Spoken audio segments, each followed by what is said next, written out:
can't really say our film's a remake of Bella Oates' lost movie because nobody's ever seen his version.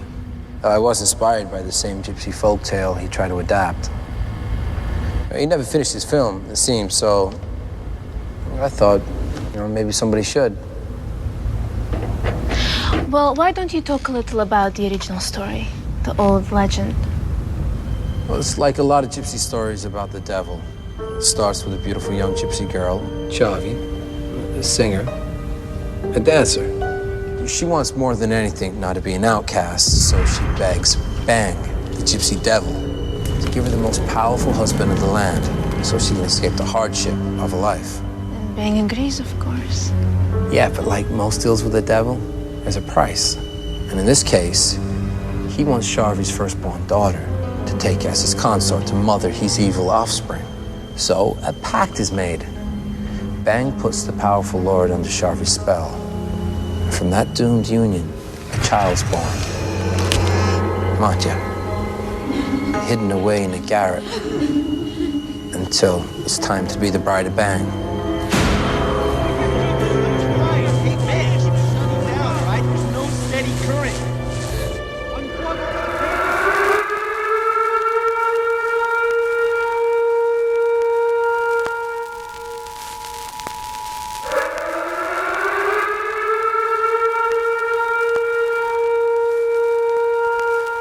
This is the emergency podcast system.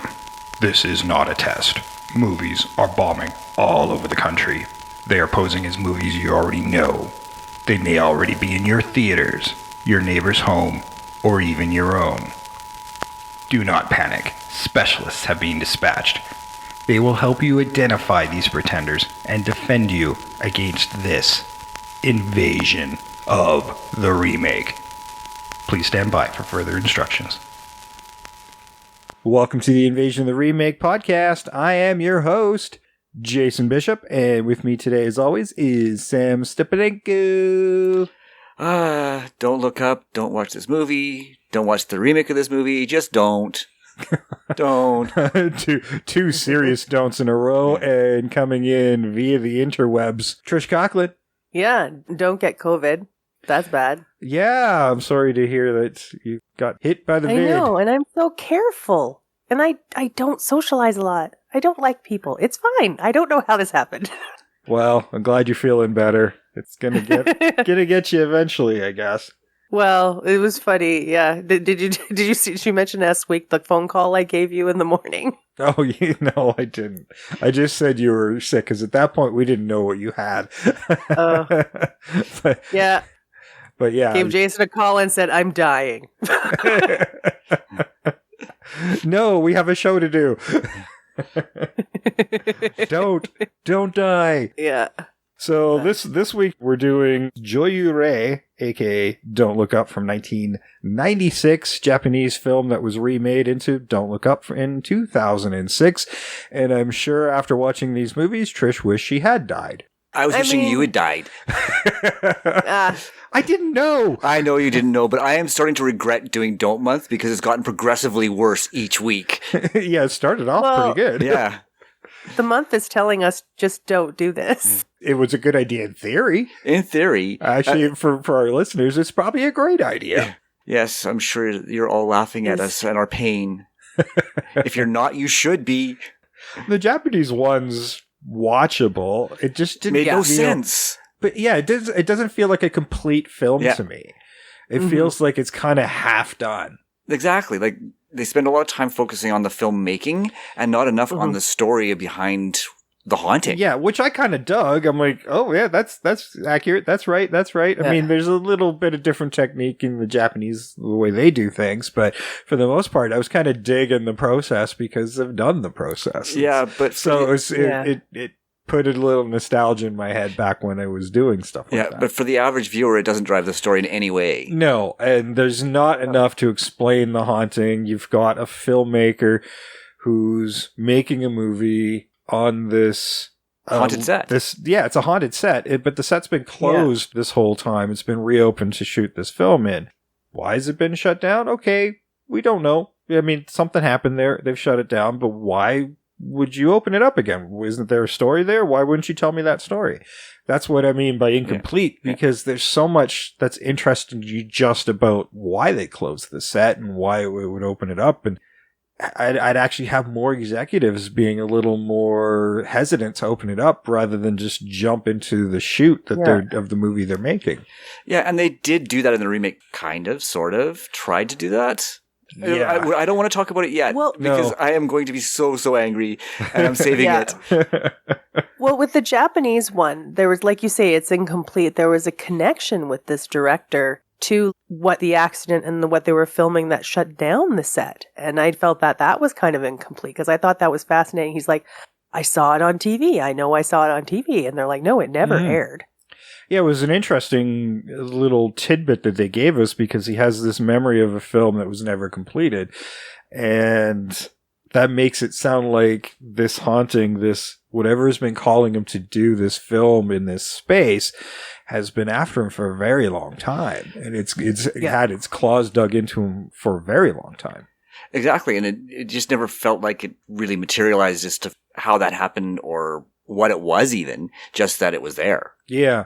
And there's actually so little of the haunting in there. There's like little creepy moments, something in the background of a film shot or something out of the corner of your eye up in the rafters. And not much until you get to the last 15 minutes or so. There's really not a lot driving this. And of course, you've got the traditional long-haired ghost with the black hair. And this is the same filmmaker who went on to do The Ring. And he learned from this one because he regretted showing so much of the ghost's face.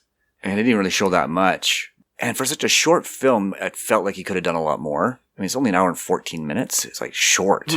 Yeah, about that. It's 75 minutes. So yeah, it's really short for a feature. So it feels like it needed that extra 15 minutes and there should have been a little more creepiness to it. And then they overcompensate in the other one. There's easy, we'll get there. Well, it should have been, like you say, the thing should have wants its claws in him, but it should have been like, well, why is this thing here? Like, I mean, we know the tragedy happened on the first set, but we don't know what caused the ghost kind of in the first place, which would have been a more interesting way to be like, this is what happened. Yeah. And, or maybe like him investigating the previous film and being like, I know this is what the story was. I know this is what they were supposed to be filming. Yeah. And you can tell that he learned from this and they probably got that feedback because when you watch The Ring, their backstory's there for you. Yes. Right? So obviously somebody educated him on the importance of backstory if you're going to have a haunting or a spirit. Yeah. There's like little bits of him trying to investigate because there's this footage that's been underneath the footage he just shot. So they figured they shot on exposed film. So you get a double exposure and that forces that recognition from his childhood, obviously forces him to kind of look into it a little bit more, but there's not enough investigation. He kind of goes to somebody else. Oh, can you find out more about this for me? I'm like, well, part of the mystery is you solving it. And we don't get any of that. We actually get the opposite of that where the story was buried before and it's starting to be buried again. And so now there's this conspiracy to bury the story, but that's not developed either. Yeah. So all the interesting things that could have happened never happened. Yeah. Right? And you get this sort of long drawn out story of shooting a film with nothing sort of to really tie it all together. Yeah. I think this is what we look for when we want to remake a movie in our fantasy remakes, something with this nuggets of a good idea. And there's a lot of good ideas here that just don't get enough time to develop. And I mean, this movie had a short shoot time, so it probably didn't have enough time to get that development. The filmmaker was originally doing Japanese pornography, and then he went off to England to do some film school stuff, come back, but the company he was working for was no longer in existence. It folded while he was away. So he wanted to do this documentary, but to fund that, he made this little horror movie. And it's in the same building and stuff where all the pornos were being made. Well, and half the cast were porn actors. Yes, a lot of them were in those movies. It's funny how that works with horror. We've had a few of those where the cast was largely porn actors. And some of those actors went on to be very big actors in Japan. Yeah. Nice. Yeah. Well, that's pretty good. Yeah, I imagine there's a little more control over what's being done in pornography over there, and there's just not as much uneasiness as there is in North America about pornography. Like, that's your thing, you don't transition over. We've got a handful of people who've transitioned over successfully, but not very many. Not very many, and it has a lot to do with the Japanese concept of body modesty too, right? Yeah. Where their perception of the human body is very different than Western perception. Yeah. Exactly. Well, what I found in a different vein, what I found with this movie is at the point where he's lost basically his lead actress and he's trying to rewrite the script. There's certain points I'm like, this kind of feels like it's a documentary a bit about this movie. Where he's trying to rework the script so that it works. Well, I feel like that's where they took that mother-daughter story that's in the movie, like the movie that's shot in the movie, and then they lose the daughter character to the ghost accident. Yeah. That was kind of moved into the mythology of the first film in the remake. Boy, that's a complicated sentence. Yes. Yeah. And far more complicated than either of these movies. Yes, there is so much over-complication in the remake that the only way you can follow it is if you don't get bored with the exposition vomiting that happens in that movie. Oh, yes, because here's the deal. Original movie, not enough backstory. Remake, way too much backstory. Nonsensical. It still doesn't solve anything. It solves nothing. No. In fact, they know it's a problem that they tell you the stories multiple times to try to drill it into you. It doesn't help at all. Not at all. No. Well, I mean, their device for doing it is part of the problem. Yep. I have visions. Oh, Jesus, and that's like right out of the fucking gate. Yeah. Right out of the fucking gate. Oh, man, it's just so aggravating. So aggravating. And both movies, it's so they sort of advertise them as this ghost makes the cast or the director and cast and crew go insane. No, it doesn't. They tried to do that in the remake. They did try in the remake, but it happens. A mass hysterical event. Yeah, but it happens like right after the last death, and then everybody goes insane. Yeah. Shouldn't you have that gradual lead up? I mean, they tried, but there just wasn't enough happening there. Yeah, but in the original, like the rest of the cast and crew seemed blissfully unaware that this ghost even existed. Yeah. It's like. And even if there was, they almost never acknowledge it. Exactly. And then in the remake, when they do see something, it freaks them out. There's a crowd to see that person freaked out. And then they still don't say anything.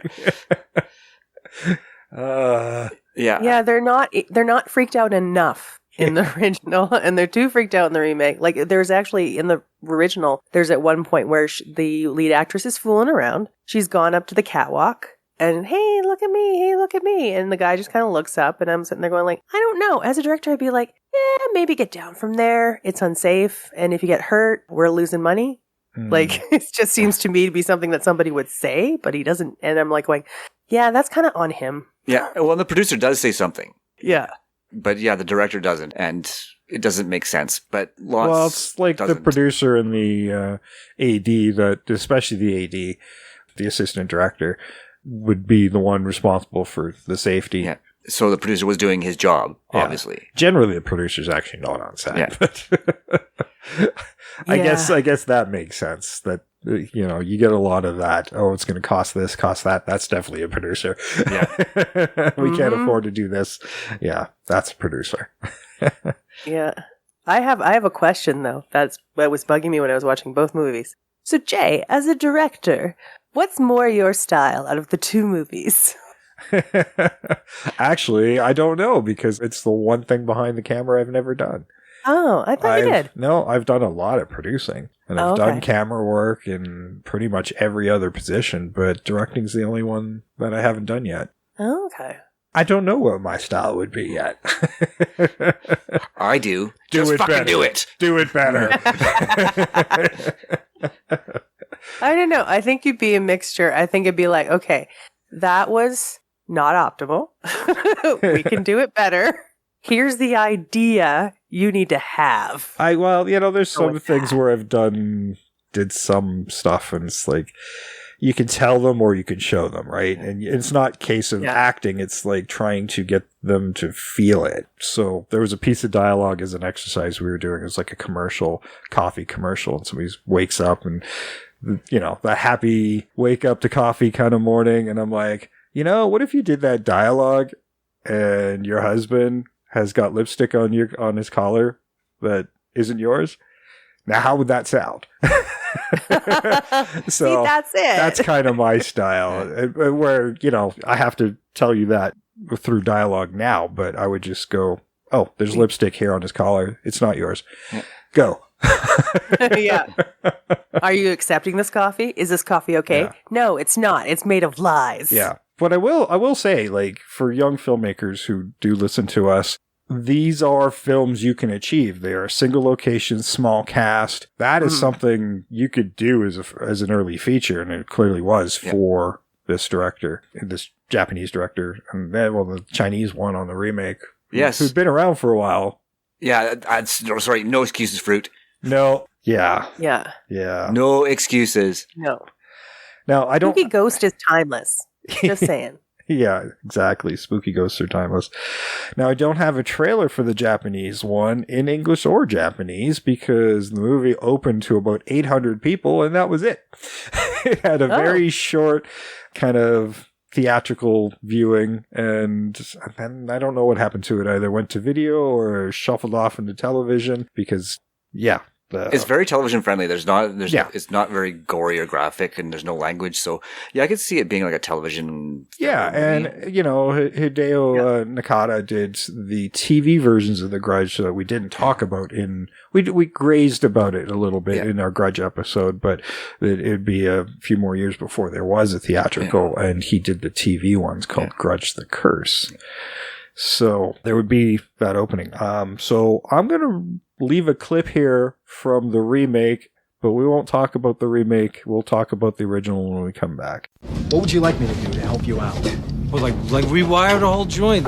We already been up in that stinking hot box, pre-rigging this place till we're both sick, puking our guts out. I'm sorry we took this gig, Petrie. Your pay sucks. We're 3 wrong turns from nowhere, and Frankenstein's manservant he's got us lodging in an abandoned shithole that wouldn't pass for a crack horse flop house. You don't want to move. You don't want to spend money. Deal with what we're dealing with here. Okay, well, thanks for your professional technical opinion, Davis. Igor, this is who you mean. What? Frankenstein is assistant. His name it is Igor. I am Grigor, not Igor. Actually, his name it is Fritz in first 2 movies, then it become Igor. Keep this guy away from me, please. Also, he is Swiss, not Romanian. Let's give these dipshits a reminder of who's upstairs with their hand on a plug. That was a clip from Don't Look Up in 2009, the remake, but we're going to go through the original here, which was originally entitled Joyû-rei, aka Don't Look Up, aka Ghost Actress, from 1996, with a screenplay by Hiroshi Takahashi, who wrote episode 57, Ringu, The Ring, and also episode 249. Just mentioned it. The Grudge? Yeah, Ju-on the Grudge. He was a consultant on that one. He didn't actually write it, but he was a consultant on the script. And this was also written and directed by Hideo Nakata, who went on to do all sorts of stuff. Ringu, as we just mentioned. Dark Water, another great J-horror. And a live-action Death Note called L Changed the World. Nice. Dark Water has an American remake. We're probably going to have to cover that at some point. Yeah, we will at some point, for sure. This stars Yurei Yanagi as Toshio Mirai. He was the director in this film, and he was also in Ringu. Yasuo Shirashima was Hitomi, and this would have been the lead actress in the movie, not the one that Trish keeps calling the lead. The older one. The one that had the ghost one. Yeah, no, this was the mother-daughter bit, right? So the older sister. This was the older sister. Yeah. And the director had this picture of her in his room. He had a bit of a crush on her. And she was in Female Ninja Magic Chronicles, Protecting the Royal Embryo. What an amazing title. I don't know what it is, but damn. Kei Ishibayashi was Sayori. This was the younger sister who dies in the film, the younger actress, and she was in various Ultraman series throughout her career. Ren Osugi was Utani, and he was in Shin Godzilla. He was in 440 some films. He's got a huge. And he actually was one of these guys whose career stretched back to the Japanese porn era. Yeah. But man, he certainly broke free of that. He certainly did, yeah. And I recognized his name and I recognize him, but I didn't find any connections with him because even with 449 films or whatever it is. Yeah, and I mean, we haven't had a lot of Japanese films on the show, so it's a very small list for us. That's true. And probably even smaller about how many have actually crossed over into America. Taka Higuchi was Masuru, and he also was a TV actor on various Kamen Rider series, which I think that's the one, or is very similar to Power Rangers. Power Rangers was kind of a combination of a few shows, and I think Kamen Rider was one of them, but don't quote me on that. I was a little too old for Power Rangers by the time it made it over to our shores. Sabu, that's his name, Sabu, not the wrestler, was Sekikawa, and he was in Miss Zombie. Miss Zombie. Yeah. Reida Serizawa was Sideoka, and she was in Ichi, which I'm thinking is I don't know much about that movie, but it might be connected to Ichi the Killer, which was a fantastic film. And that's about it. We've got, there's a few more people that fill out the crew and the cast of the fake movie and the real movie in the movie. Oh boy, this is going to be very meta. It is, yeah. And that's what I did enjoy about both films was how meta it did get sometimes, but just not enough to enjoy either film. Yeah.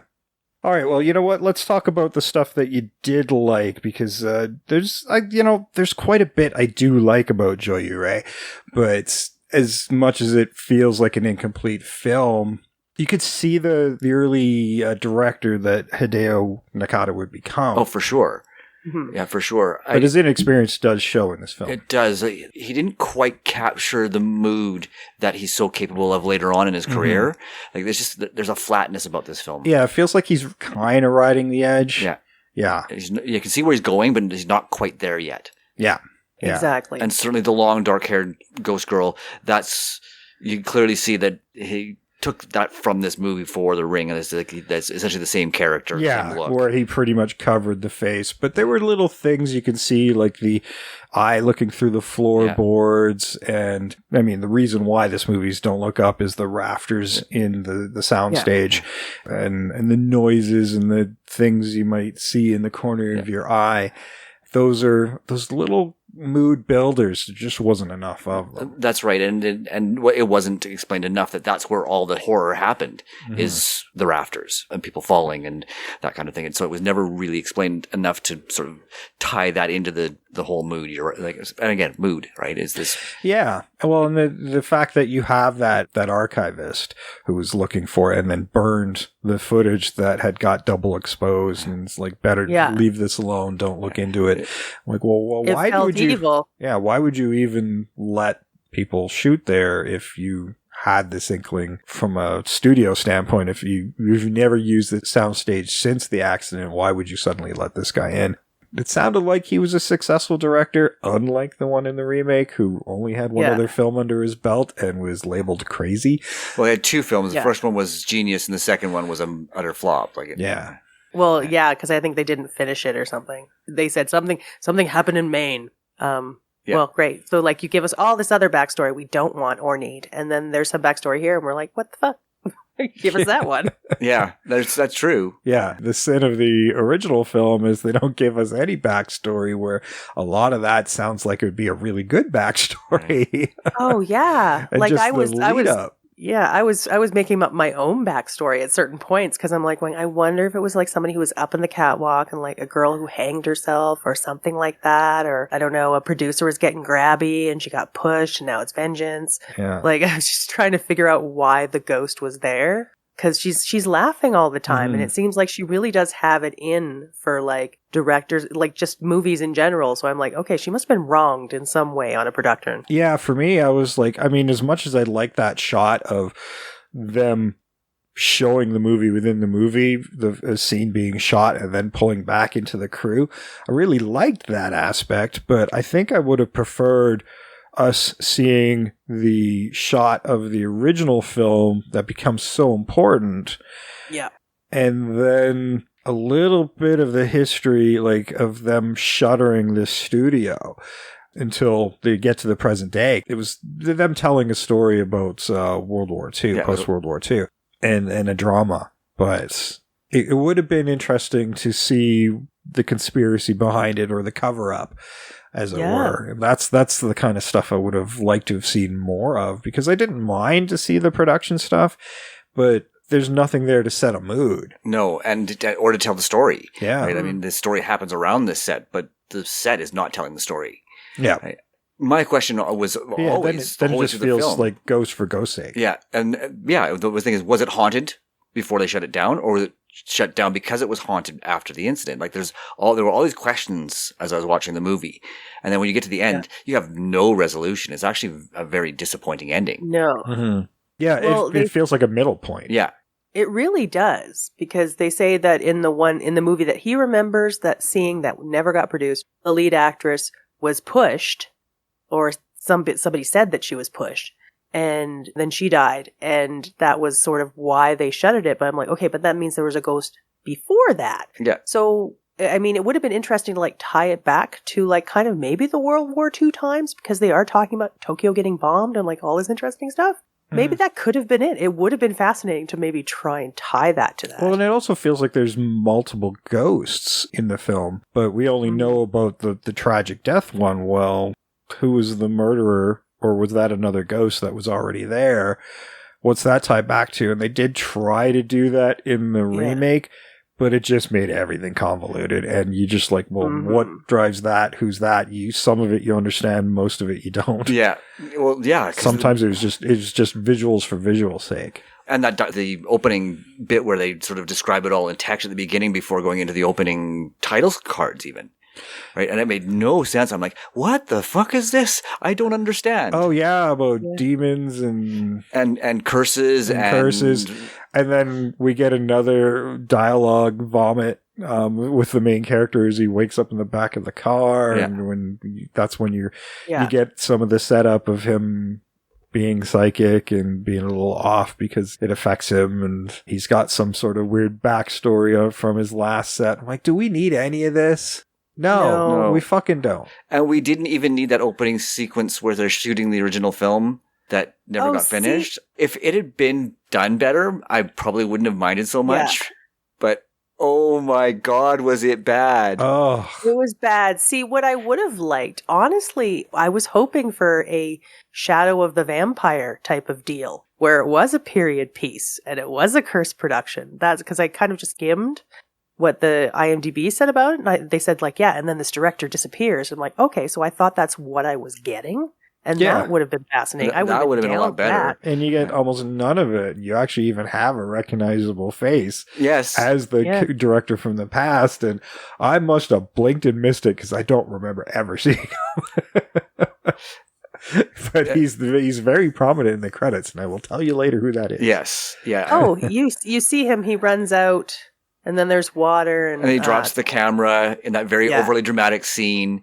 You didn't recognize him because he has never been as bad as he was in this movie. Yeah, it's one of those films that, no, we didn't even know this thing existed, and there's a reason why. It was remade badly. Oh my God, like, God forbid you find people who can act. Well, that's the thing, is there are some decent actors in here, but somehow they got terrible performances out of them. Yeah. Like, how do you do that? Well, you have a director who's Chinese, and you have some cast that's imported from America versus a lot of locals who are, I mean, they're set in Transylvania, but they're... And then you have a French-Canadian playing a Hungarian. I mean, you've got such a weird mixed cast shooting in South Africa. Yeah. Like, I can see where there's something that's got lost in translation. Yeah, there's a lot that got lost in translation. Not just something, a lot. Yeah. Yeah. Why not go to real Romania and get the magic of the look of the place? Yeah, I mean, for at least the original, its failings are just a lack of development. I did find the cast and crew very likable and very engaging. And as far as the performances go, they were all very watchable and definitely not overdone like they were in this remake. Like, every performance was just over the top. I think the only one who had it. It's like they kept their first takes and everything. Yeah, the only who kind of reined themselves in it all was Henry Thomas. Yeah. Yeah, Henry Thomas was the glue I was holding on to. Yeah, me too. Nah, not even. I mean, it was tenuous. It was very tenuous, but yeah, of all the entire cast, he's the only one who showed any kind of restraint. I'm sorry, Jason, but when you're drowning and it might be a very, very tiny life raft, you're going to grab onto it. If it's a water wing, I'm going to attempt it. I mean, through both versions, I kept rewriting them in my head. That's how that was my life preserver. Well, I did that a bit with both as well. I don't think I've ever done that through either film. I'm like, oh, well, we needed this bit here. Yeah. And with the original, it was like, well, this could have been better here with more. Like, I love the idea of a haunted lot. That's great. It is great. I mean, we just didn't get what we needed from either movie. No. And I liked every time she said, was it bedtime for sleepyheads? Like, every time she said that, I was like, I love that phrase. I'm like, if they would have tied that in, it would have been great. I was engaged by that. That's how little, like, I was just grasping onto everything I could. Yeah.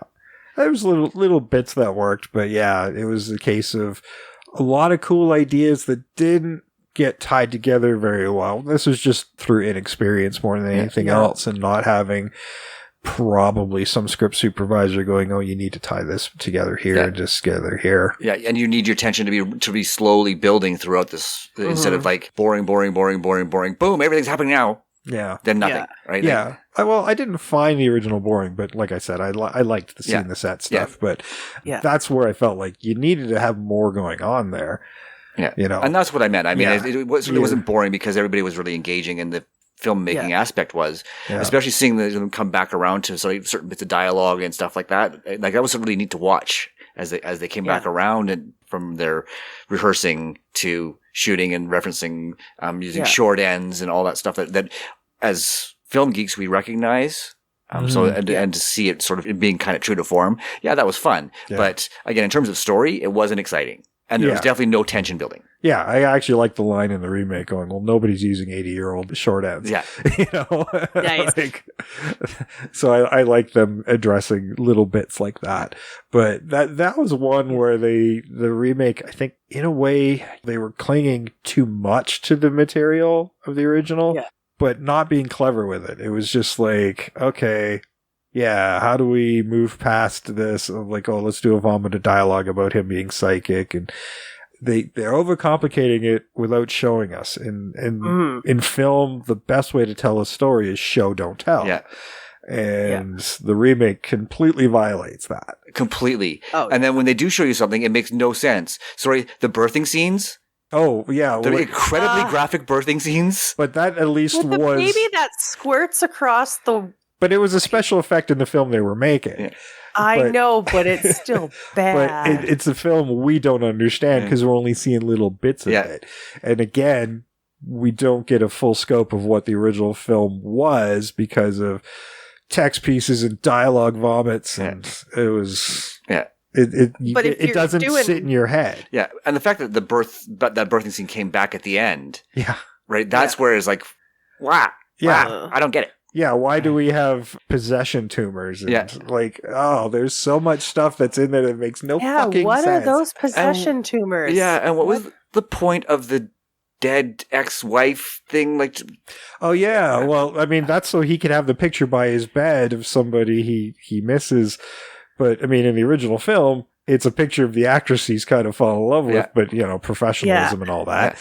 Whereas, which makes more sense. Yeah, which makes more sense. But in the remake, we've got somebody you think for the most part it's a bad breakup he can't get over. Yeah. And then we find out, oh wait, as her ghost shows up near the end to save him is his dead lover who died of cancer. Yeah. Yeah. Like you couldn't even, that's even stupidly overcomplicated. And maybe if you would have said. And unnecessary. Well, and if you had set that up earlier, it wouldn't have seemed so goddamn stupid. Exactly. Right? But it was stupid. Yeah, it would have been, it still was stupid. Just not as stupid. At least you would have been prepared for it. Yeah. And the other thing too, they talk about him like he's always had visions, blah, blah, blah. But honestly, after I found that out, I was like, you really could have just as easily, it could have been a full mental breakdown because he lost someone he loved. That's easy. You just do that emotional trauma coming into it. This movie he wants to make that's all about trauma. Great. Mm-hmm. That's all you need. Did we have to make him psychic? No, it just overcomplicates things and is completely superfluous. Yeah. It didn't need to be there. Well, why does he see it and other people don't? Who cares? That doesn't matter. It doesn't drive the story at all. Because he's the central character. He's the one who should be affected. That's what happened in the original film. Yeah. It's the director who kind of became obsessed with his image. And it was a simple thing of him remembering something from his childhood. Is it a false memory or not? Yeah. But that doesn't really matter that much. No. That needed a little bit more. In this movie, they completely overcompensate. Oh, for sure. Yeah. Like he's got one still that he somehow found. I'm like, no. You can have... I didn't mind that. That didn't bother me so much as all the other stuff that they used to try and fill it out and explain things. Yeah. That was the problem. And there were some parts that I liked, like the bit where they go up to the gallery and it smells and it's hot and everybody up there gets sick. That was great. But nobody opens the door. And they never really address it. It's just we have the accident, we have people getting sick, and we have the one character, the gaffer, going mad, right? Mm-hmm. And violent and stuff like that. Oh, and the flies. And the flies, yeah, which were so tropey. Yeah.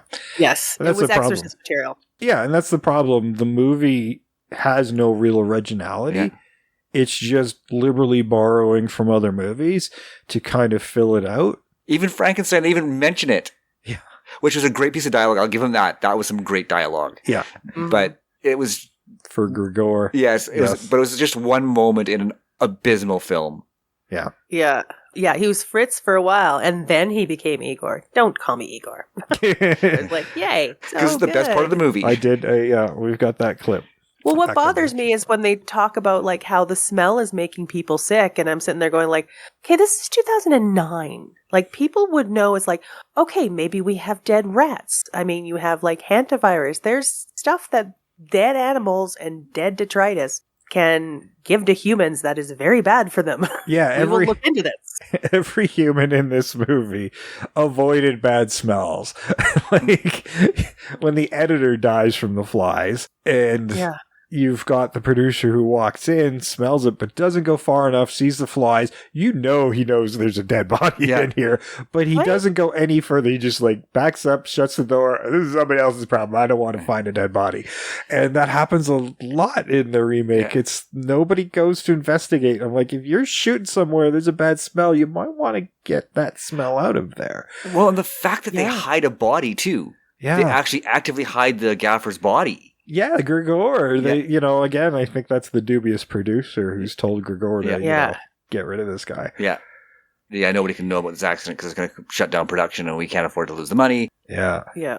That was after the gaffer winds up going on his little insane spree with the scimitar he finds and gets fired. Who everybody keeps finding it. Yes. All the time. Yeah. But the gaffer gets fired only to have a light ironically fall on his head later. Holy Final Destination. Yeah. Speaking of lack of originality. Yeah. And then originally I thought that scene was there to replace the death of the child from the rafters. I'm like, oh, that doesn't make sense. Nope. Only for it to happen to Anka, who was the, I guess, on-set reporter, or maybe she was there to record once before B-roll. Yeah, she did a little interview piece. I think she was doing the featurette. Yeah, I think this is supposed to be a DVD. Yeah, that's what I was figuring too. She was doing the extra features stuff. Yeah. But again, you only see her once before, so she has no importance to you. Yeah. Right. At least with the gaffer that established his relationship with Grigor and the director and the film. So when he passed, when he was crushed to death. I mean, you still didn't feel anything because this movie sucks so bad, but at least you had some sort of relationship with him. Yeah. It might have made more sense if he had a picture of her, Anka, on his stand, and then there's this woman he maybe wants to move on with, and then you might care about Anka's death if we saw her more. I kept waiting for her to play more, and she never did. No. Like, well, maybe we'll go to the actress, because the actress comes into his room at one point because he's having nightmares, and she hears it. Yeah.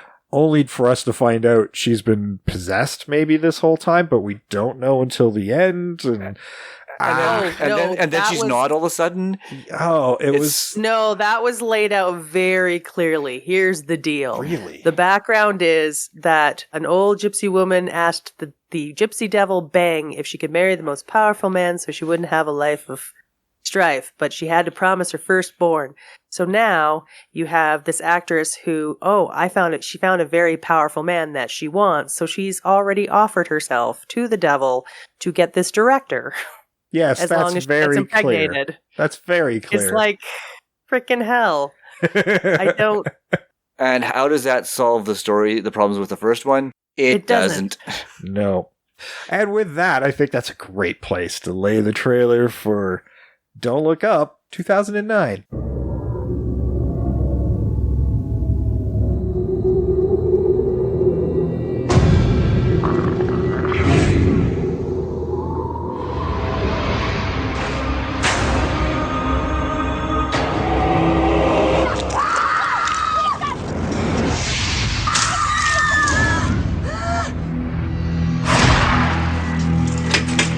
They say I've got a disorder and have an unfounded belief that I have extrasensory abilities. You see things, such as? There are times when I see things I really don't want to see. I exhibit eccentric behavior.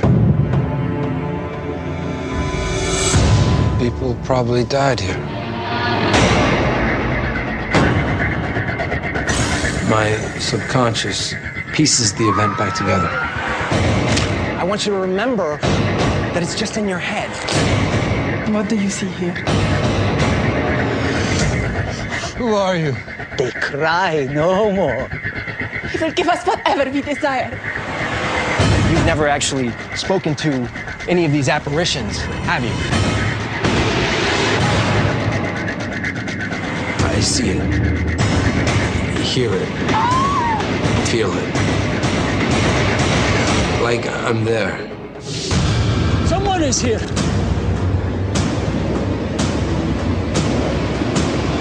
I chose you. I want my girl. I will have her.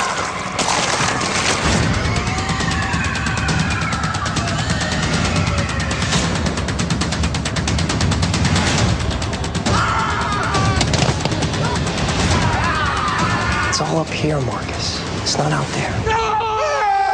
I know what he did to you.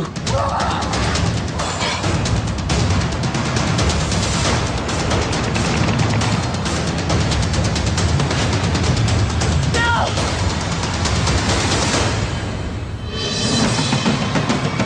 You can give her life again, please. What do you want from me?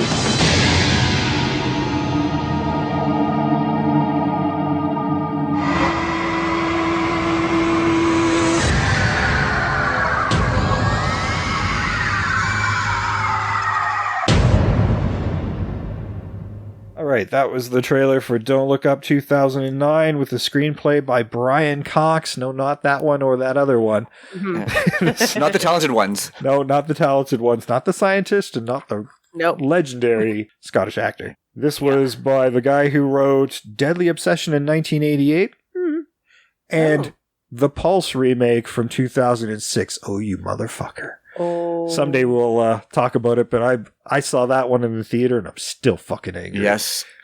Yes, I was there. You were there. Yes. You felt the rage. Oh, I had all of my own rage in that one, so. Yes. Yeah. It was directed by Chan Fruit, or Fruit Chan, depending on which direction you want to read. Because he's Chinese, I figured it was Chan Fruit, but sometimes they go the other way, so yeah. He directed First Mission, which was one of his first movies, actually, with Jackie Chan, and The Abortionist with Bei Ling. Okay. That sounds... B. That sounds very B. Yes. Well, if you look at what little I do recognize from his body of work, I'm like, yeah, I can kind of see how we ended up where we did, but you'd think after making that many films, even prior to this, he would have had developed some skill at dealing with actors and story. Or camera placements, or anything about making movies. Yeah. I was baffled, especially when I saw how much stuff he had made. Yeah, like at some point you have to learn the craft by osmosis, maybe, I would hope. Yeah. I mean, it maybe just was budgetary and time constraints on the production, but oh my God. I kept wondering, well, you how said it was are you this bad? Was he even on set? Yeah, it really makes me wonder. The stars, and I don't know, I figured they made the credit list with no particular order because your lead actor is like fourth down, but the stars Rachel Murphy as Lila Kiss, and she was in We Are Still Here. This would have been the Romanian actress who's leading the film. Yes. Eli Roth, who gets second billing as the director of the film, the missing film in the past, as Bella Olt. Do you know where that name came from? Well, Bella Lugosi? Yeah, I've kind of figured that Bella Lugosi, yeah. Yeah. And of course, we've talked about Eli Roth in a couple of other episodes. First time was in episode 148. I got this one. That's Piranha 3D. Yes, when you remember what role he played. Reporter or something like that? No, he was the Girls Gone Wild guy. Oh, that's right, yes. Yes. Of course. That's the Girls Gone Wild guy. That's Jerry O'Connell. No, oh yeah, he was. He was something like that, though, wasn't he? No, it was the wet t-shirt contest. Yeah, that's right, yeah, the wet t-shirt contest. The wet t-shirt contest. He was on the inflatable stage, I think, and dies a terrible death. Yes. And then 185, he was the director of Death Wish, the remake. Oh, yes. I didn't look at his directing credits to see the crossover.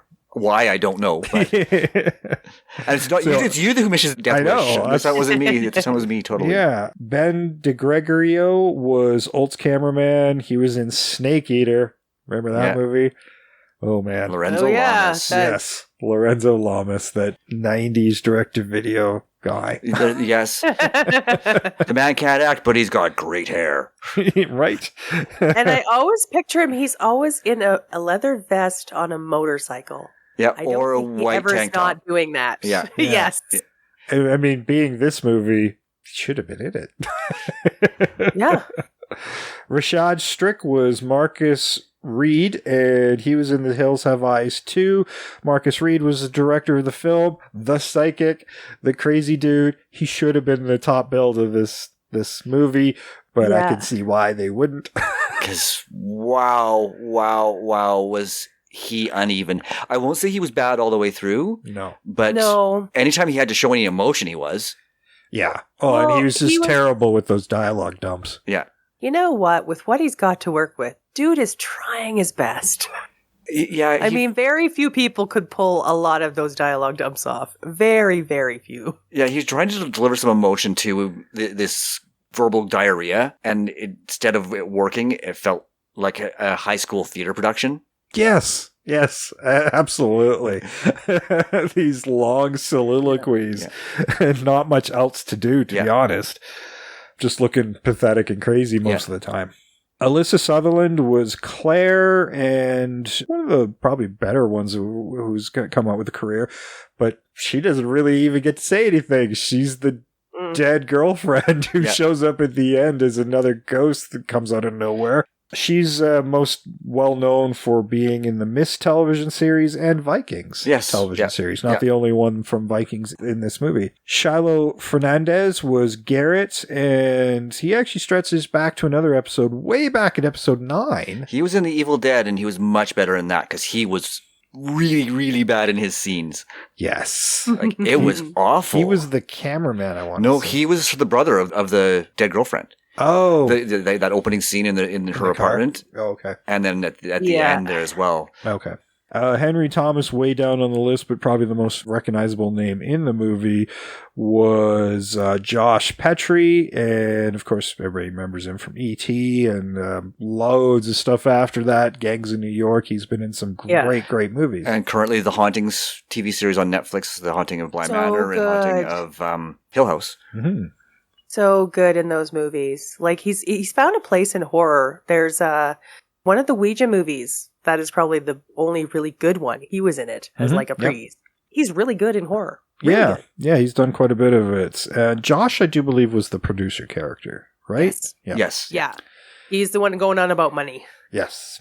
Lothar Bluto. Lothar Bluto. Was Grigor, not Igor. He was also in Vikings. He was bad. Which is weird because he is like a Canadian treasure. He is so good in Jesus of Montreal and Black Robe and The Confessional. They're all great there's movies. Great stuff in his resume, but I honestly think like nobody had any rehearsal time. Show up, here's your dialogue, try to remember it. Yeah. Well, you're French Canadian, but you're playing Romanian. So he was just enjoyable to me. I mean, visually he was an interesting character. And I love it. Yeah, that kind of heavy metal dude. Yeah, you know what that felt like for me watching him? This was a, fuck it, I'm just going to have some fun in performance. Yes. Yeah. Like he didn't care how it turned out, he just was having fun. Yeah. I think that's why I liked him. I'm like going, he knows what he's in. Yeah. Carmen Chaplin was Romy Bardock. Don't ask me what character that was. I lost track. She was the lead actress. Oh. Well, then who the hell was Rachel Murphy? I don't know. Rachel Murphy could have been in the old version. Oh, okay. Romy Bardock was the Marcos. You must take your pills. Like, yeah, she was because they show her in the very end in her she should be audition way up. video. She says, like, "I'm Romy Bardock from blah blah blah. I've come to Bucharest to audition." She was in the Sabrina remake with Harrison Ford. I was surprised to see that. I didn't. Yeah. I didn't recognize her, but yeah, somebody will have to cover that. Daniela C. was Tammy. She was another Canadian actress. She was in Short Bus, which I still haven't seen. Really? Oh, it's actually pretty good. And if you like unsimulated sex, of course you do. Yeah. Does that sound like porn? Maybe. Unsimulated sex and much music VJs. Yes. It was a quite good movie, despite the fact that at times it just watches like a porno. Zelda Williams was Matya, and she's more known for her voice work. She had a recurring role on Legend of Korra, and Robert Towers was Berg, and I only mention him because he was in episode 22. I did not miss this one. This was Masters of the Universe. That's right. Well, we tried to remake Masters of the Universe. Yep. And then I stopped looking. There's one more, and because he is a fairly recognizable actor, Kevin Corrigan was the gaffer character. Mm-hmm. He was actually in the Departed episode. Oh, nice. Episode 9, I think it was. Yeah. I wrote it down. No, the episode 9 was Evil Dead. Episode 5 was, sorry, I guess I had them mixed up there. Yeah. But, and he was in a movie that I covered for 31 Days of Horror that I still think was great. It was Some Guy Who Kills People. Okay. I watched it because of the title, and I actually did enjoy it, so... Nice. I remember him mostly for his comedic work. Yes, he is very good at comedy, yes. So, you've got some decent actors. Just makes you wonder, what happened? What happened on this movie? Why is this like this? I'm wondering what happened. Like, how do you take competent actors and make them this bad? Yeah. I'm laying a heavy amount of blame on the script, if I'm honest. Because like you say, those exposition dumps and some of the dialogue, I mean... Yeah, there's some Oscar winners who can't deliver this crap. Yeah. I mean, there's like 4 or 5 big just vomiting of exposition in this film. And I'd say 3 of them are in the first half hour. Yeah. Like, I was just rolling my eyes. I'm like, oh, God, give me an 80s montage instead. Anything but this. I did appreciate that they were trying to pick up the pacing of this movie versus the original, right? I mean, you can see all of the sort of key notes they tried to hit, but they overcompensated so badly that it became really messy and muddy. Yeah, they actually added too much stuff that... there's stuff that, as we said, the psychic stuff really went nowhere. You didn't need it. It could have just played out fine without it, and then you would have just got yourself rid of one big dialogue dump already. Yeah. Just, I would have axed all of that. Yeah. Yeah, the whole idea of replacing loss with an obsession is a great device to tell a story. Yeah. I think it would have worked much better if they'd have taken that direction. It would have given the dying ex-wife, ex-girlfriend, whatever purpose, aside from showing up as a glowing ghost at the end. Which, not telling us that till the end. I mean, I get it. They want a little surprise, and I'm like, she died of cancer. Yeah, well, they do give you a hint. Yeah. When he tries to call her, and he leaves a message. They show her house with everything covered up. You know, they tell you she's dead, but they don't tell you that she died long before he started this even film. left. Yeah. Right. And I mean, it was a MacGuffin, but it was unnecessary, and I mean, it did catch me by surprise, not gonna lie. Yeah. But it made no sense, so I didn't give a shit. Yeah, and does it matter that he was saved by the ghost of his dead wife? I don't know. I think I would have liked it better if he had died and they got to join her. Yeah. I mean, the original director in the original film, spoiler, got pulled away by a ghost and was dead. Yeah. I mean, that got replaced by Grigor. Yeah. Getting killed by a ghost and then pulled off. And the possession cancers. Yeah, like, I mean, to have him, like, maybe jump toward her or be that whole thing. But yeah, like, it gives her more to do. But also, it eliminates kind of another exposition dump where they talk about, what happened on that second film. It could be he just had a mental breakdown because he lost her. Yeah, if that happened during a film, I mean, that happens when, with Zack Snyder and Justice League. Yeah. You know, so it's something as an audience we can kind of relate to because we've already seen a public figure go through that. Well, I mean, this does predate that, but it's not the first time it's happened. Yeah. It's just Zack Snyder is the most recent example of it. Tragic things sometimes happen, and that can drive a character, and that trauma that can drive a character. Trauma is a big theme within horror as a whole, and dealing with trauma. So that is fine. That would have worked just fine here without all that extraneous bullshit. Exactly. Yeah. I think it would have given you more empathy for the character as well, because I had none. I had no empathy for that character at all. No. The fact that he was persona non grata in Hollywood, he was sort of this failed wonderkind kind of thing, and it's like, well, you know what? He had a bad break, and they're giving him another chance. Right? And that was part of the whole story, is that the Josh character was giving our director Marcus another chance, based on the fact he's saying he was okay to do it, and he wasn't going to let the visions get in the way again, blah, blah, blah, blah, blah, blah, blah, blah, blah. Yeah. Right? But then, and that allowed Josh to hold it over his head. Yeah. Mm-hmm. And I think wasn't necessary. It just made Josh look skeevier. Yeah. Yeah. Right. But I mean, which is okay, I guess, but it could be like the skeevy part of Hollywood. Again, he would have experienced this horrible trauma, and that would have affected his ability to finish a film. And that's how he became persona non grata, for money, not for anything else. Yeah. And that also would have given us a lot more to go with him. And like, okay, I have empathy for this character. I'm with him. Yeah. Look at us remaking movies again. This one needed so much. This one needed so much help. You can't say you weren't doing it while you're watching the movie. No, I was fucking angry from the opening scene. Yeah. Like, as soon as he wakes up in the back of the car. Yeah. I was angry before that. I had hope when they did the opening title cards and there's flashing back and forth between the film. I'm like, oh, that's kind of neat. I kind of like that. And then after that, boom, I'm not mad. I'm just mad. No. Yeah. Right. Oh, look, bad camera work. It looks like a soap opera in terms of like the camera work. And the dialogue. That's where I kept thinking, I'm like, man, this feels like a soap opera with all the big dialogue dumps. Yeah. Yeah. And it even looks like one, like that sort of overly sharp, overlit camera angles. It looked like a CW trying to do a horror. Yes, it did. Frustrating movie. You just can't help but wanting to try to fix it. Yeah. And then you see those brief moments of good bit. And like, okay, maybe there's hope. And then no. Yeah. Brief moment. No. Yeah, it lets you down every time. Yeah. Sure, they have a creepy ghost that vomits flies. I don't know what that thing is because you've got... There's so many ghosts and I don't know where they all come from. Yeah. I mean, you've got this weird backstory of a lead actress who loses her child, I think. You think? Or was that the movie within the movie? Like, I was so confused as to what the story I was being told was. It was so muddy. I think it was the lead actress was just the lead actress. Yeah, but, from the film from the 20s.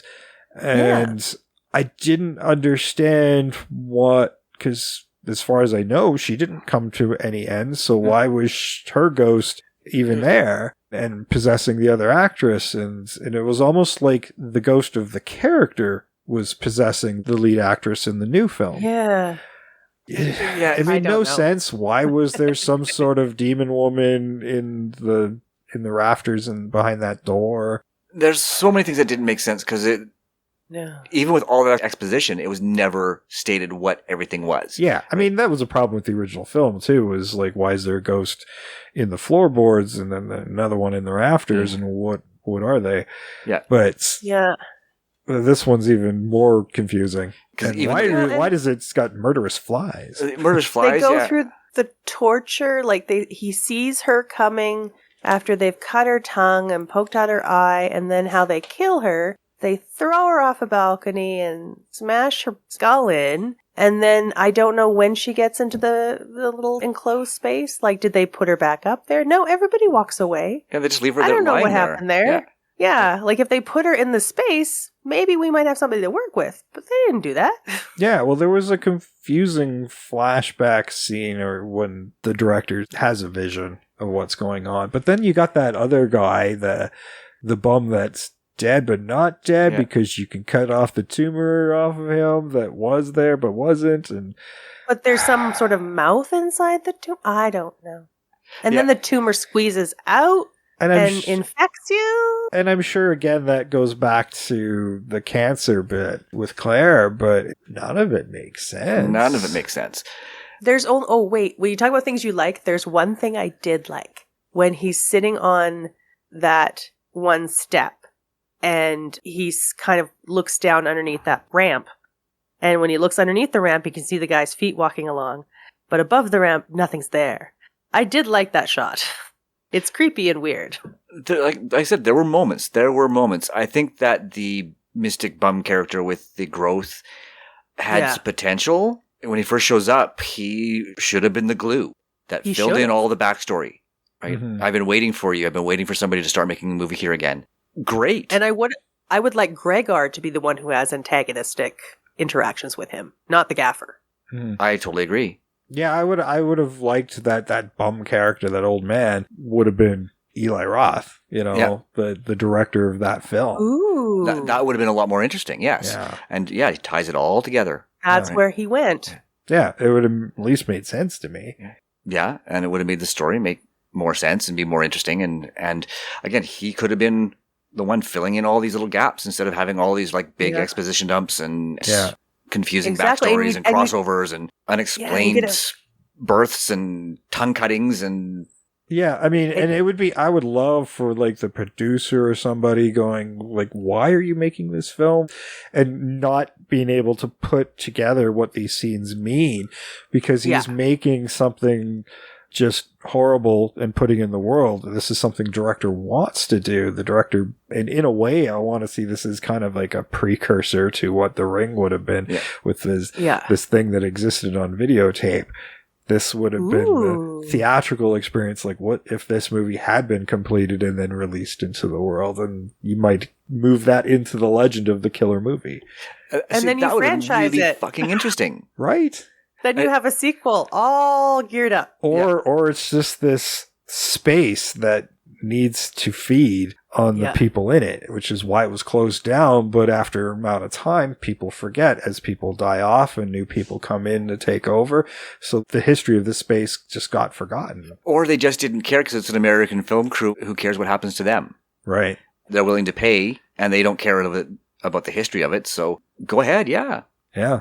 Yeah. I mean, we'll just sit back and watch the fireworks. Yeah, there's little hints of the superstition in history in the film, but much like everything else, the right stuff doesn't get development. No. I mean, the only thing I will give, well, not the only thing, but one of the things I will give the remake credit for was the special effects. The practical effects were, for the most part, at least decent, especially in 2009. Yeah, and when they use CGI, they use it to kind of obscure things that weren't working. But when you finally got that creature in the closet and is vomiting flies and the split tongue was coming out, I'm like, oh yeah, that's suitably creepy. But I checked out a long time ago to give a shit about any of this. Yeah, and both birth scenes were graphic and believable.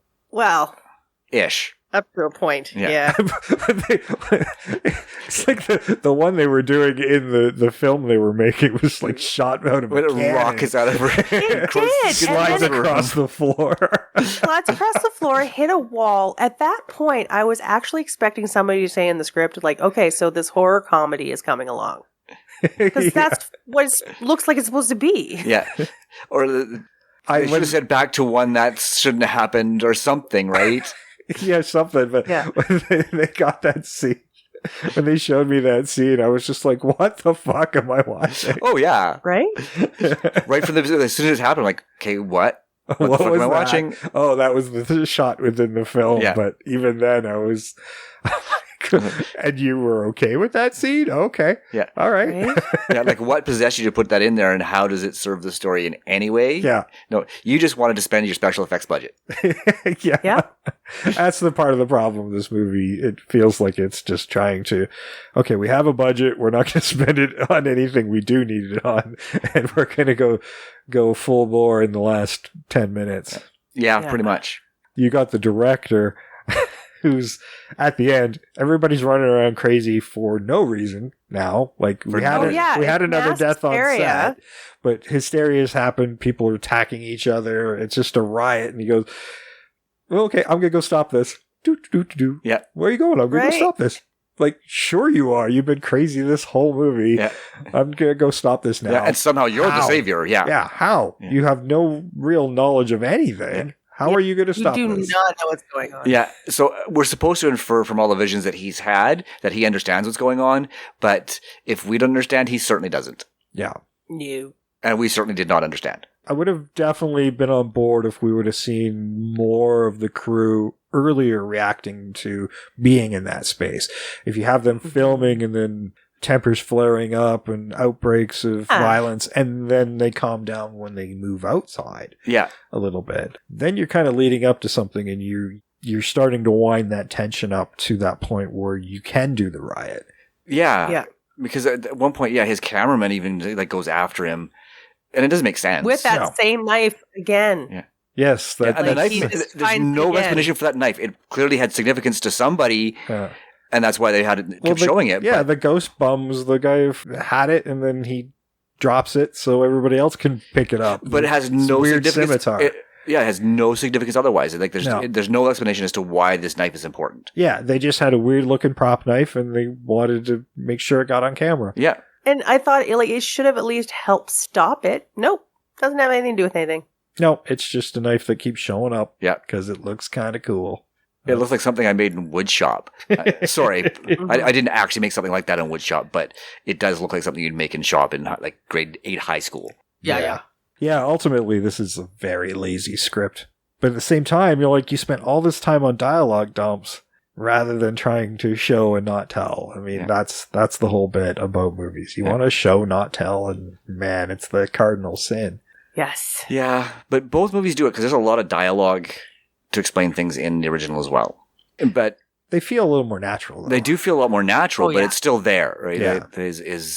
They don't do a lot of showing. There is a lot of dialogue. Yeah. Well, there was one bit in the original. There's a bit of dialogue I really wish they would have dug into, where he's calling his mother and he's like, okay, remember when you had gallstones, I think? And then there was like this movie on TV. Like he was just trying to figure out what year it was. And then his mother just volunteers that information. Yeah, it was so weird. You really loved TV, and then you were scared of it. We didn't understand what was going on. Yeah, so obviously something happened, and that goes back to what Jay was saying, is obviously this is all set up back in the early 70s, and it's now finally coming to culmination, but we never get that journey. Yeah. Yeah.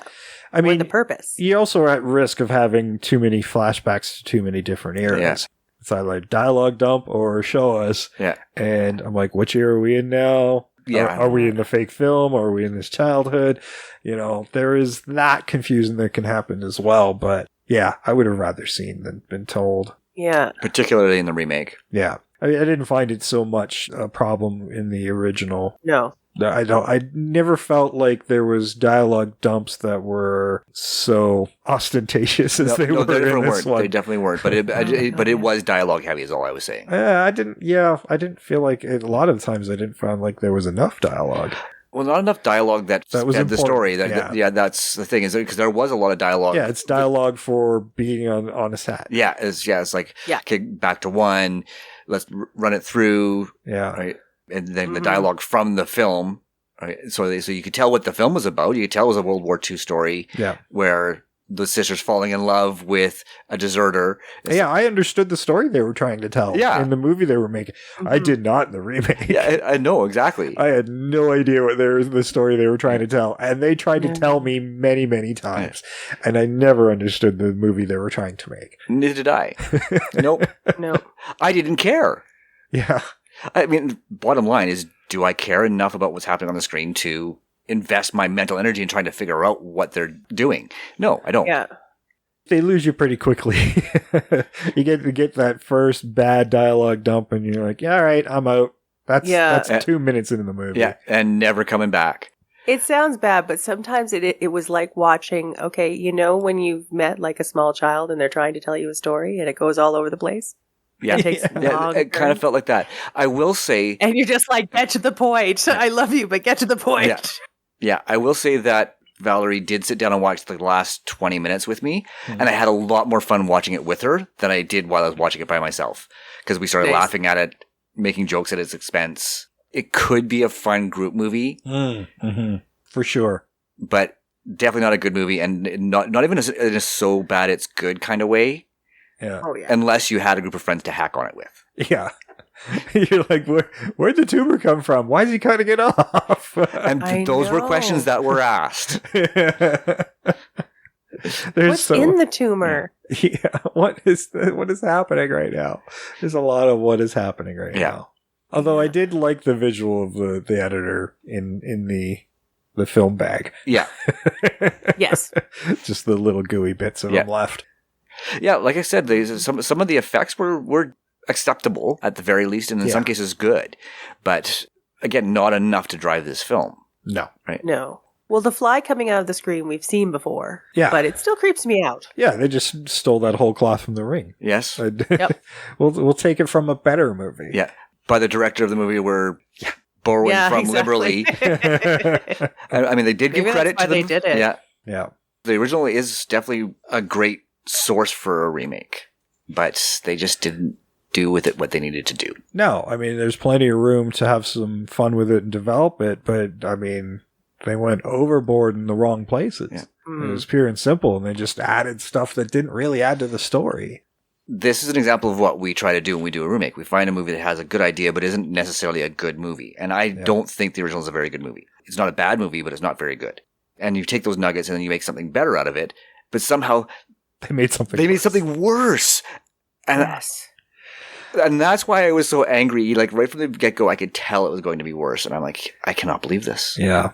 Well, I got to let you guys off the hook from the Rotten Tomatoes game because there wasn't any ratings for the original on Rotten Tomatoes. The remake didn't have any critic scores. It did have a minor audience score of like 6%. I would agree with that. But there, of course, is IMDb. I'd be slightly more generous. But. Yeah. The IMDb rating for Joyû-rei was 6.2 out of 10. Which may have been a little high. I would say it's a little generous, but I feel like wouldn't argue it. Okay. Yeah. Maybe drop that 1% or so. Yeah. But I felt like it was okay. And then Don't Look Up from 2009, 3.1 out of 10. So I knew I was in for a that feels dog high. shite. Yeah.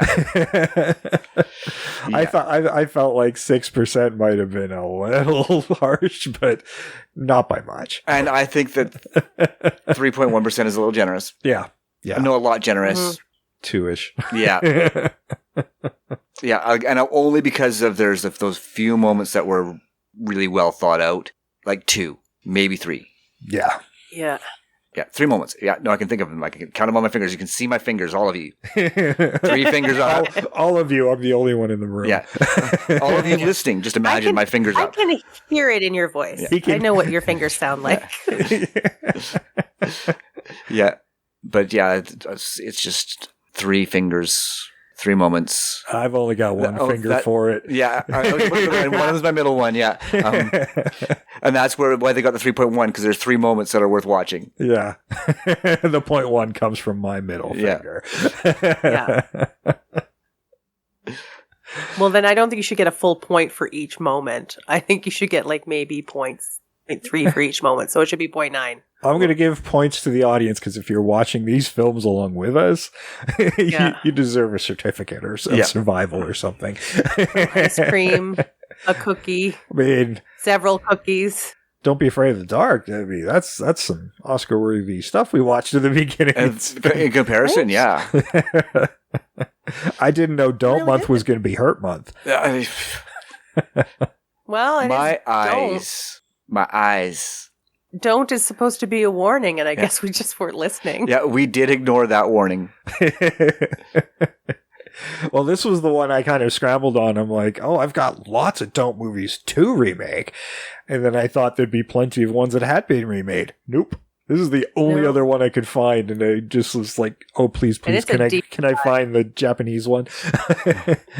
Maybe you like clicked on this thinking it was the Netflix one that was up for an Oscar. Nope, not that one. Definitely not that one. And we're not sorry for you. Because you couldn't have known. Nope, you couldn't have known. But these are both easily sourced on YouTube. If you listen to this before the podcast and you want to put yourself through this, they're there for you. But don't. Don't. Just don't. Trust us when we say that these are not movies you need to watch. We did the work for you. Well, you know what? I think from that first one, sure. That one's okay. Yeah, you can invest the hour and a quarter in it without feeling like you're like you were. And I feel like young filmmakers should watch that one because that is a very achievable movie at a student film level. Yeah. Like if you were just coming into the business, that's the kind of idea you want to have. Small casts, one location. That's a very doable thing. Yeah. No, and I will agree with you on that. It's definitely not a waste of time. No, and then you're watching people make a movie, so you can figure out where you're fucking up. Yeah, and I actually enjoyed kind of with some of it where it's like going, okay, I could fill this in here and this in here, and this in here. Like it's a great exercise where you as an exercise, it's definitely worthwhile. Yeah, and as a scripter too. Yeah, if you want to go in there and go, hey, here's where we could fill this out, and then if anything, you can watch the remake going, this is how you don't do it. No, you only watch the remake with 3 or more friends, alcoholic beverages, or the mind-altering substance of your choice, and just have fun because it's not a good movie otherwise. I did wish you guys were here when I watched it.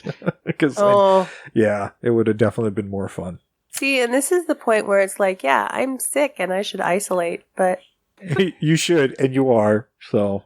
I know, but at that point I'm like going, but I still have to watch this movie. Like, how much pain do I have to go through? Well, we got one more don't for you for Don't Month next week. And we get to fantasy remake it, so no matter how bad it is, we'll try to make it a little better. Yep. I can guarantee you it's not going to be so good that we can't remake it. Guarantee it. Oh, this is a guarantee I can make. Oh, yeah. Without having seen it, I can make this guarantee. That's right. So you don't want to miss next week as we conclude Don't Month for Don't April. And I don't think we'll ever do Don't April again. No. Like we said, we did this so you don't have to. Well, we very rarely repeat themes anyhow, but this is one we will most certainly avoid doing again. I might watch more Don't movies, though. Yeah. Because they kind of fall in that exploitation, that greasy part of the business, most of them in the 70s and 80s. And there's a grisliness and a rawness to them that I kind of enjoy. Either that or it's just like self-flagellation. It's maybe not in a good way. It's like, okay, you need to earn watching Dune and Denis Villeneuve. You need to earn it. So, we're going to whip you with Don't movies. Yeah. And you could also have it as maybe we can do an experiment like, what is all the stuff we shouldn't do? So put them in a don't title and just be like, don't do this, don't do that.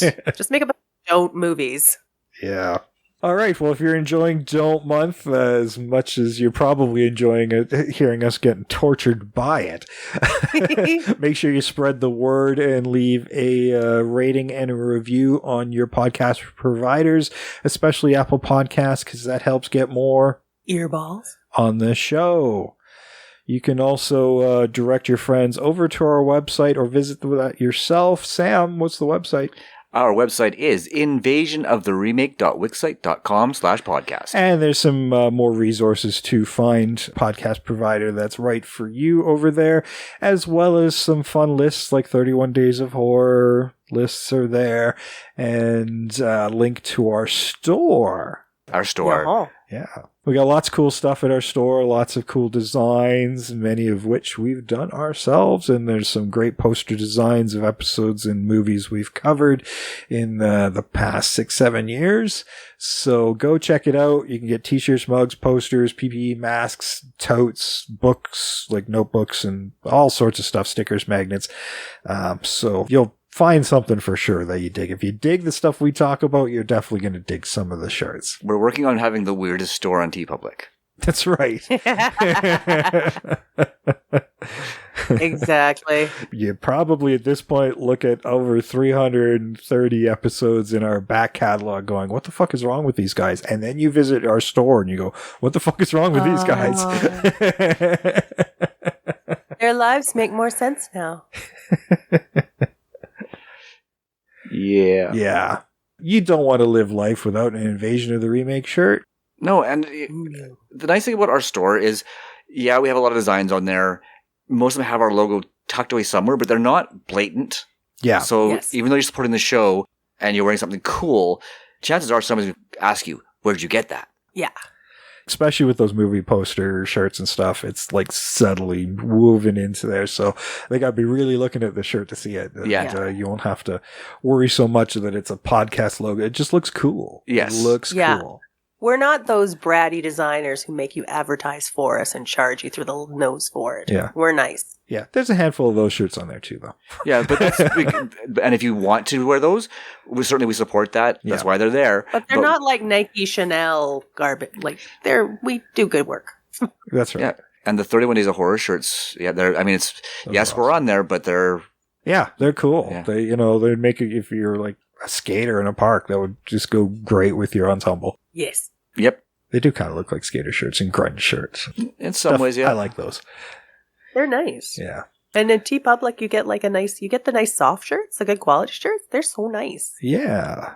They feel good on your body. Yeah. Also, you can follow us on our social media at Invasion Remake on Twitter, Invasion of the Remake on Facebook and Instagram, and invasionoftheRemake@gmail.com if you want to send us your suggestions, your corrections, your comments, you want to chat with us. One of us will respond to you in one of those places. It's always one of us. And you can One of us. That's right. And once we get past Don't Month, we can get back to some of the fan challenges as well. So make sure if you have an idea for a future episode, it could be a comparison or it could be a movie that you think might be worthy of our genius to remake or lack thereof. Our genius, our madness. Yeah. Something like that. It's a fine line. Now, here's the deal. Like with Don't Look Up, our genius and our madness aren't confusing. We do good with that. We don't try to make it a plot point that goes nowhere. That's right. We generally would like to link things up and have things be important to the narrative. But if you're going to send us your fan challenges, make sure there's only a handful of rules I have when choosing these things. Nothing too new. I usually have a 20-year cutoff. And once it gets past the year 2000, you got to really sell it. But that means 2002 is the kind of cutoff. If it's still, already. Yeah, I know, time's moving fast. But 20-year cutoff, nothing too good. Like if it's already a movie that's sitting like at 9s on IMDb and stuff, yeah, there's nowhere we're going to be able to go with that. So, find something that's got a nugget of a good idea that we can run with that isn't the greatest movie in the world. Or alternatively, it's got a good hook. You can always trick us into watching a good movie. We might not always know what the movie is, but if you tell me, oh, here's this cool drama, but there's time travel or a leprechaun or a witch or some weirdness to it, that's going to get my attention because I like that sort of thing. I like odd stuff. Yeah. So if you throw a little bit of a loop there and then it winds up being a really good movie, I'm like, oh, damn you. Right? And thank you at the same time. Yes, right? Thank you, but damn you, this is going to be hard to remake. Yeah. Curse you, you glorious bastard. Yes. And a lot of you have stepped up, so keep sending us your suggestions, and it might become a future episode. But be patient. They don't always happen quickly. We kind of get to them where we get to them and where our own tastes lie at any particular time and how it fits in with what we've been doing in the month and that sort of thing. So we like to spread things out. So if you send us a horror movie right after we did like 4 horror movies in a row, it could be a while before we do a horror movie again. Or 31 Days of Horror. We are burnt out after that? Yeah. We can't. You can guarantee we probably won't hit anything till February at the earliest after 31 Days of Horror. Pretty much, yeah. Yeah. All right, well, I think that's it for Don't Look Up. Don't put yourself through the remake. Really, don't. But we'll be back with one more Don't movie next week. Until then, I've been Jason. I'm always Sam. And I continue to be Trish. And we are out of here.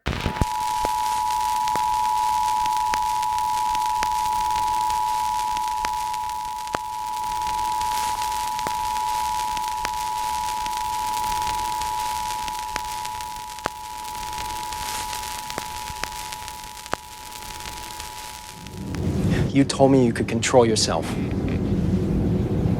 You called jousting at curtains with a scimitar control?